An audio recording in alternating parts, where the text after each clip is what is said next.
Good morning, Warsaw. Today is Sunday, 1st October. It will be sunny in the morning and cloudy in the evening, with highs of 11 degrees Celsius or 51 degrees Fahrenheit for our American listeners. Sunrise will be at 6:53 a.m. and sunset at 6:30 p.m. We are on the 62nd day of the Warsaw Uprising, and there are some ceasefires happening, aren't there? Yes, you're right, Philippe. There is a ceasefire in order today. I briefly spoke about it yesterday in a line or two, but it's today. We're on the 62nd day, the 1st of October, and this is it. We have 2 podcasts left. And today I'm going to tell you a little bit about the ceasefire. German troops receive an order of ceasefire today from 5 a.m. to 7 p.m. And the number of people that are to be evacuated is estimated between 200,000 to 250,000. There were special routes that were designed and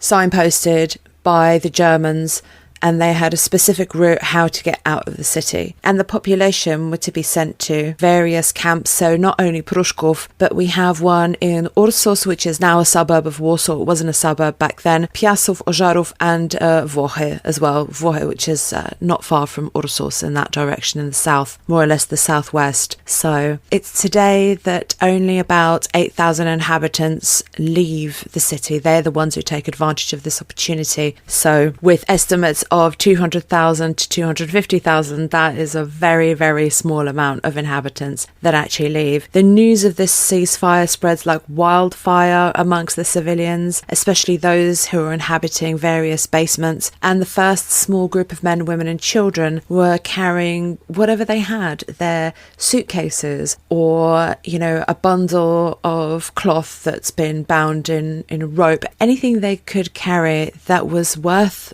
to them. It could have been photographs, it could have been food, it could have been anything of the sort they took with them. They were escorted to the closest barricades, and these civilians, we've got to remember, they've not washed for some up to weeks. They've not had a chance to shower, they've not had a chance to brush their teeth, to shave, to take part in standard, normal, hygienic things that you normally would do every day.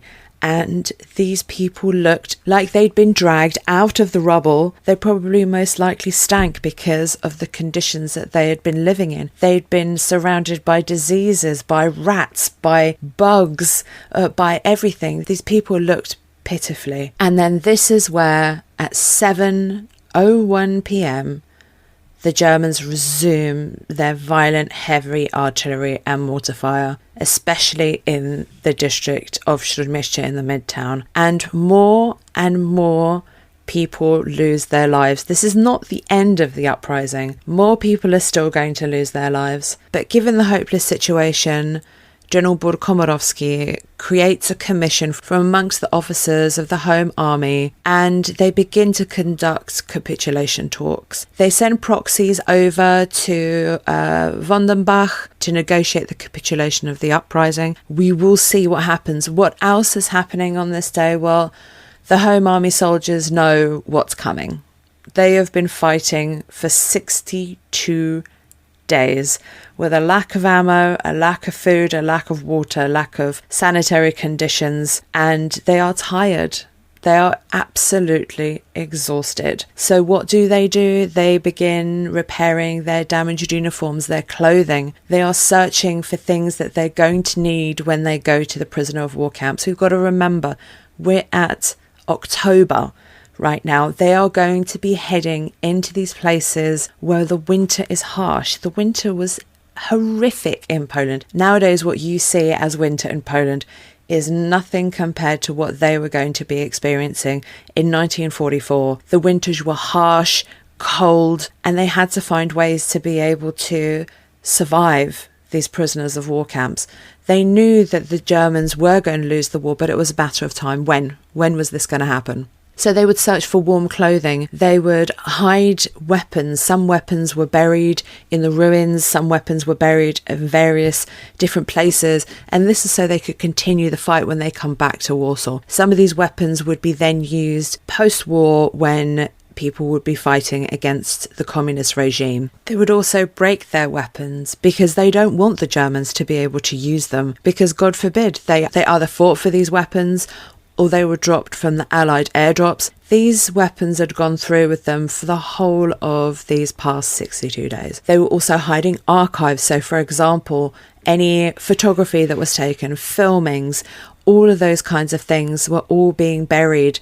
Diaries, anything that they could hide that might cause them problems later when they're in prisoner of war camps. And they were also searching for their loved ones. My grandfather at this point, well, it's more actually in the next couple of days, but he hears from a friend of his that my great-grandmother is still alive because he had seen her, I think it was a day or two before capitulation, and he writes a letter to his father where he tells him, Mother is still alive. She's still alive. You know, I don't know, we'll name him Frank. I saw Frank a couple of days ago before capitulation, and he said he'd seen her, but the reality was that she'd been killed in the bombing of Mokotów nearly a week earlier. So he went through the whole of the prisoner of war camps believing that she was alive, and many people would never find their loved ones. There was a woman who survived the Warsaw Uprising and waited for her love to come back, and he never did, and she never knew what happened to him. There was no trace of him left, and after that she never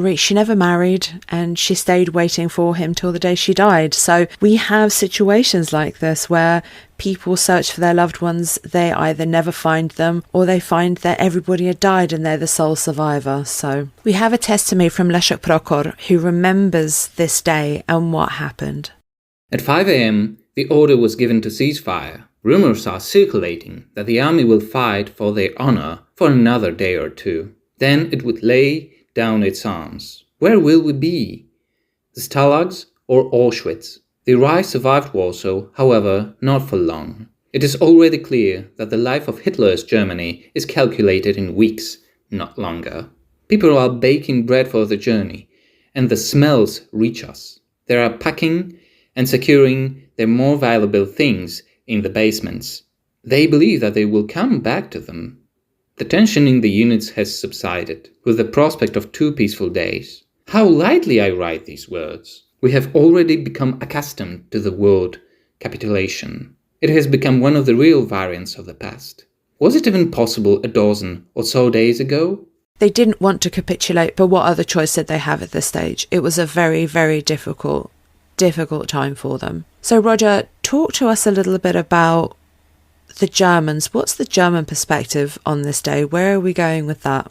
Yeah, and I mean, I think what's probably most interesting, a lot of the terms that are, being batted back and forth are fairly generic. In any sort of negotiation like this, it's what's to be done with populations, what's to be done with prisoners that are taken, and so on. What are the times and the circumstances under which ceasefire is to take place? But I think one of the crucial points here, which is quite interesting, is that for the Poles, bearing in mind everything that had gone before, and not just over the previous 2 months, but over the previous 5 years, it was essential for them to secure combatant status, so a formal recognition by the Germans that those fighters that were taken prisoner as a result of this surrender in Warsaw would be treated as enemy combatants rather than as partisans, bandits, or whatever particular euphemism the Germans like to use in these cases. The reason being, of course, that recognition of combatant status meant that you could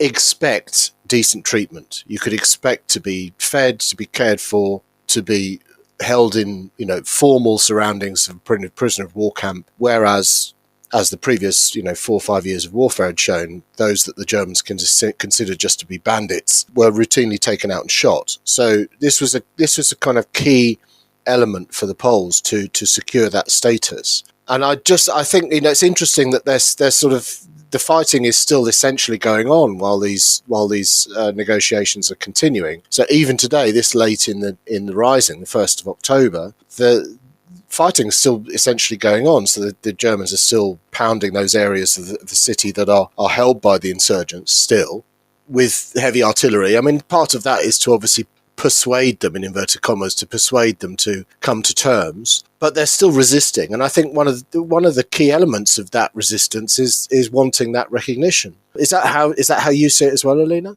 Yeah, I mean, like you've mentioned, I think it's really important to highlight that these people, they don't want to be executed in street executions. I mean, who does? Nobody wants to die. But we've seen this throughout the whole of the Warsaw Uprising, where people are rounded up, the sick are rounded up, people are being executed in their beds, grenades are being thrown into basements, people are being slaughtered, they're being deported to various different places. They're also being deported to concentration camps, for example. And by this stage in 1944, Poles know exactly what concentration camps are. They know exactly what goes on in Auschwitz. Information comes out of these concentration camps. It gets back to the normal people of everyday life. And that is also how the Germans are managing to control the population during the occupation. They know the conditions. They know the high mortality rate in these places. They're terrified. I mean, wouldn't you be at this stage thinking, where am I going to go?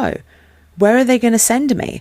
Am I going to end up in a concentration camp? Is this all just a hoax and a lie? So the status of being a prisoner of war, and we'll talk about this more in the next episode, but the status of a prisoner of war is so important at this stage because they're actually going to be treated like a soldier and not a bandit and slaughtered in the middle of the street just like a pig. Yeah, I think it's crucially important, and it's obvious when we discuss it like that. It's obvious that they would be insistent upon that status. And again, you can see a little bit as well that the Germans might have been reluctant to give it because of everything that had gone before. They had been given a bloody nose in Warsaw by these people that they considered to be. So they consider them to be bandits. They consider them to be inferior for all those reasons that how the Nazis saw the world. So there's a large part of them didn't want to give them that status. They did see them as bandits. So I can see why that would have become a sticking point. The other thing I haven't mentioned about what happens on this day is that, if I'm not mistaken, today is the longest ceasefire in the history of the Warsaw Uprising because it lasts from 5 a.m. to 7 p.m. I think they've previously lasted maybe 2, 3, 4 hours max, and this is nearly a whole day of ceasefire for the Germans. The insurgents, for once, are not hearing the sounds of guns. The civilians are not hearing the sounds of explosions. The city is quiet. The question here is, are they being nice in quotation marks here? I think they need to bring this to an end. Is the mentality on their side? They need this. What they would see Warsaw as a sort of running sore. They need this brought to an end as effectively as possible. So I can see why they're holding that door open effectively. Right. We haven't mentioned one more thing. We've been talking predominantly about the High Command, we've been talking about the Germans, and we've been talking about the status of prisoners of war, concentration camps and things. But what about this feeling of failure? Because the insurgents feel this. They fought for 62 days at this stage. Like I said, no ammunition, lack of food, lack of water, lack of hygiene, in horrific conditions, yet they're still fighting. They want to fight, they need to fight, and they're so patriotic. This idea is so strongly instilled in these people, and it has been for centuries. And you can actually feel it. You can feel their patriotism, the love for their country. And I personally feel it as well every time I talk about it. What is this idea of failure? How do they feel at this stage? Yeah, of course. I mean, yeah, absolutely right. I mean, they have far exceeded, I think, all expectations that were placed in them, even their own expectations themselves. I mean, the tragedy, of course, going forward is that so few people outside of Poland would recognise that and understand that, and that's the same today as it was, soon after. This is still a chapter of history that, for many outside of Poland, is more or less unknown. So, yeah, absolutely right. They had absolutely exceeded all expectations, and there's tremendous pride to be had in that. Thank you so much for joining us for day 62 of this podcast. Please join us tomorrow for day 63, the final day of the Warsaw Uprising, where we'll have one more episode after that, which will be episode 64, where we round off everything that we haven't been able to talk about in episode 63. Thank you so much. And remember, if you like us, please rate us on your favourite listening platform. Slowly and surely, we're finally getting to countries. We've hit a couple in South America, and even remarkably, we have some listeners in Russia. So maybe we'll be able to teach the Russians a little bit about about their history. And also it's incredible, I managed to get a comment from someone a couple of days ago where they mentioned that when they were in Russia and learning history in school, they learnt none of this, absolutely none of this. So, and she's very grateful that I've been able to teach her something, especially on my Twitter page. So thank you very much, and keep listening, and we're really appreciative that you've been listening to our podcast and all our hard work. Thank you so much, everyone, and we'll see you tomorrow.